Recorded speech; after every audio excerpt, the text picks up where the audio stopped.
दोस्तों जरा सोचिए, अगर कोई झूठ बोलकर अपना दोष छुपाए या अनुशासन छोड़कर लाभ उठाए तो उसका अंजाम क्या होगा। आज हम धम्पद के ऐसे ही श्लोकों को सुनेंगे जो हमें चेतावनी देते हैं और बचाव का रास्ता भी बताते हैं। नमस्कार दोस्तों, स्वागत है आपका हमारे चैनल बुद्ध की बातें में, जहां हम भगवान बुद्ध की अनमोल, सरल और जीवन परक शिक्षाओं को समझते और अनुभव करते हैं। आज का एपिसोड धम्पद अध्याय 22 निरयव वग्ग नरक वग्ग, उन श्लोकों का संग्रह जो कर्म के फल और अनुचित व्यवहार के कड़े परिणामों की याद दिलाते हैं।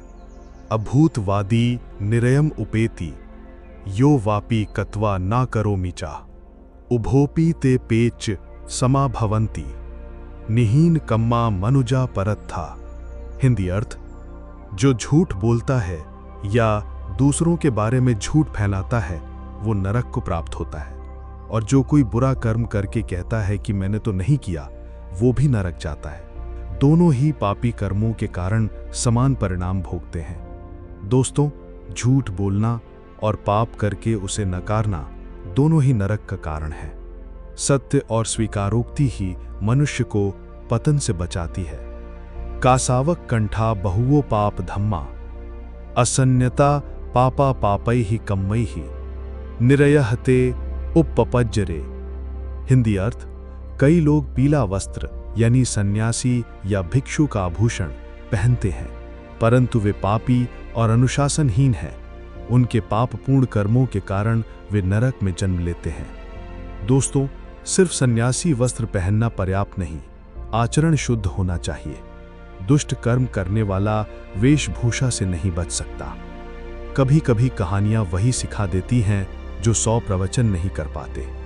कुछ गैर बौद्ध सन्यासियों ने बुद्ध की प्रतिष्ठा धूमिल करने के लिए एक सुंदर चतुर स्त्री को, सुंदरी को काम पर लगाया। उससे कहा गया कि वो गांव-गांव जाकर यह अफवाह फैलाए कि उसका बुद्ध के साथ अनुचित संबंध रहा है। सुंदरी ने 3 दिन तक ये झूठ फैलाया।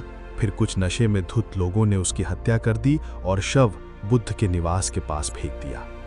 गलत इरादे वाले सन्यासियों ने तुरंत बुद्ध के शिष्यों पर हत्या का आरोप लगाया, लेकिन राजा के आदेश पर हुई जांच में सच्चाई सामने आई कि षड्यंत्र उन्हीं सन्यासियों का था। अंततः उन्होंने अपने झूठे आरोप स्वीकार कर लिए। इसी प्रसंग में बुद्ध ने धम्मपद श्लोक 306 कहा, जो मैंने अभी पढ़ा और आपके स्क्रीन पर भी आया।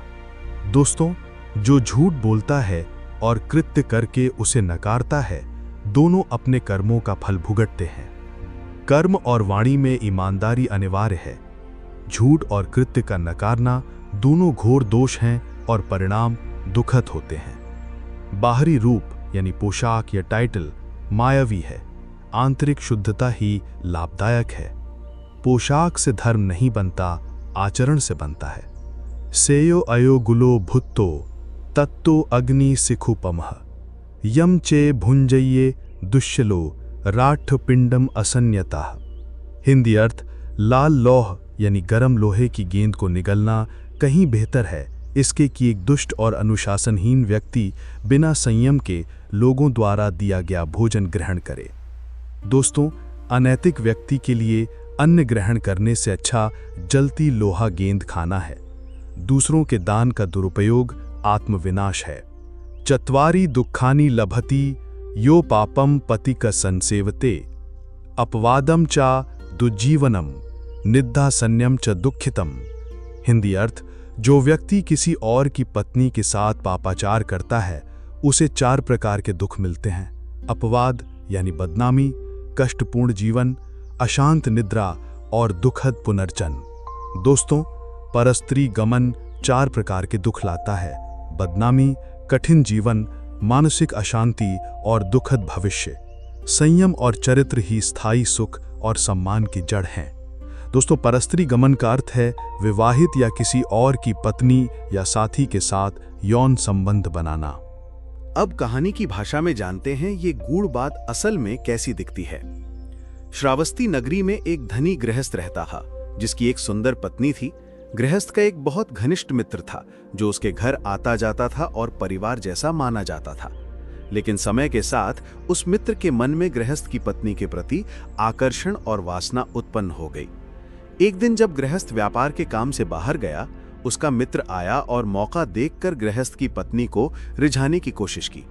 शुरू में उसने इनकार किया, लेकिन बार बार के लालच, उपहार और मीठी बातों के कारण वो फंस गई। दोनों ने छुपकर संबंध बनाए और ये सिलसिला कुछ समय तक चलता रहा। परिणाम 4 दुख। हर बार जब वे अनैतिक कार्य करते, उनके मन में अपराध बोध और भय गहराता, जिससे उनका मानसिक बोझ बढ़ता और अच्छे कर्मों का नाश होता। नींद का विघटन यानी निद्रा भंग। पकड़े जाने का डर इतना था कि रात को चैन से सो नहीं पाते थे। थोड़ी सी आवाज या दरवाजे की आहट भी उन्हें चौंका देती थी। अपमानजनक बदनामी यानी दुस्संवाद। धीरे धीरे मोहल्ले में लोगों को शक हुआ, बातें फैलने लगी और आखिरकार ये खबर गृहस्थ तक पहुंची। पूरे नगर में उनकी हंसी उड़ने लगी और दोनों की प्रतिष्ठा मिट्टी में मिल गई। दुखपूर्ण पुनर्जन्म यानी दुखयुक्त गमन। अंततः उनकी मृत्यु के बाद उनके इस पाप कर्म का फल उन्हें दुखमय योनि में जन्म के रूप में मिला, जहां उन्हें लंबे समय तक यातना भोगनी पड़ी। जब ये बात बुद्ध तक पहुंची तो उन्होंने श्रावस्ती के लोगों को बुलाकर कहा, 4 प्रकार के दुख उस व्यक्ति को अवश्य मिलते हैं जो किसी और की पत्नी के साथ संबंध रखता है। पाप, बेचैनी, अपमान और मृत्यु के बाद दुखपूर्ण गमन। यही कारण है कि संयम और निष्ठा मनुष्य को सच्चा सुख देती है। दोस्तों, अनैतिक व्यक्ति को समाज के संसाधन यानी अन्न, सम्मान का उपभोग नहीं करना चाहिए। ये स्वयं के पतन का कारण बनता है। चरित्रहीनता 4 बड़े दुख देती है: बदनामी, कठिन जीवन, मानसिक अशांति और दुखद भविष्य। आत्मसंयम और ईमानदार आचरण ही सुखी और सम्मानजनक जीवन की नींव है। तो चलिए अब इसे और गहराई से समझते हैं।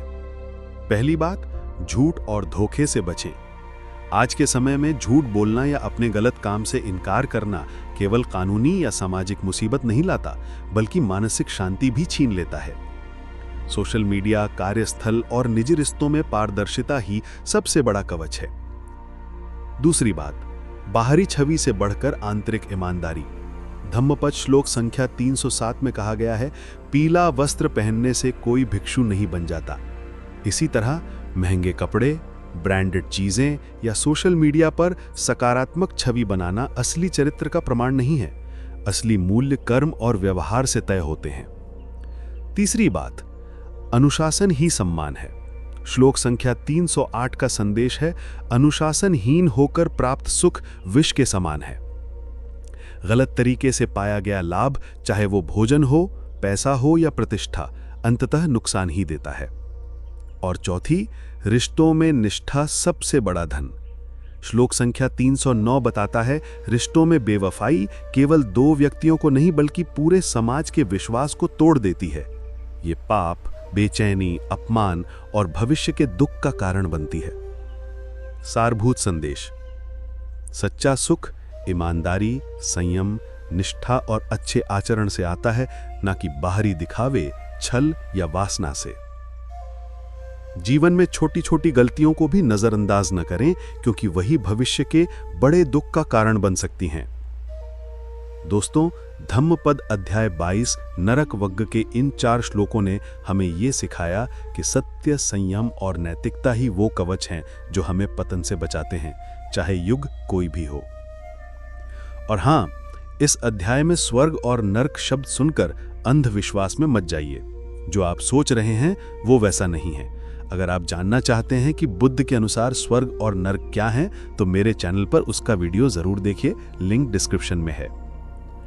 अगर आपको ये वीडियो अच्छा लगा तो लाइक करें, शेयर करें और चैनल को सब्सक्राइब करें, ताकि भगवान बुद्ध की अनमोल शिक्षाएं हर दिल तक पहुंच सकें। याद रखिए, मनुष्य का असली गहना सोना चांदी नहीं, बल्कि सच बोलना, संयम रखना और निष्ठा निभाना है। और जैसा बुद्ध ने कहा था, मन को जीतना ही सबसे बड़ी विजय है। जय भीम। नमो बुद्धाय।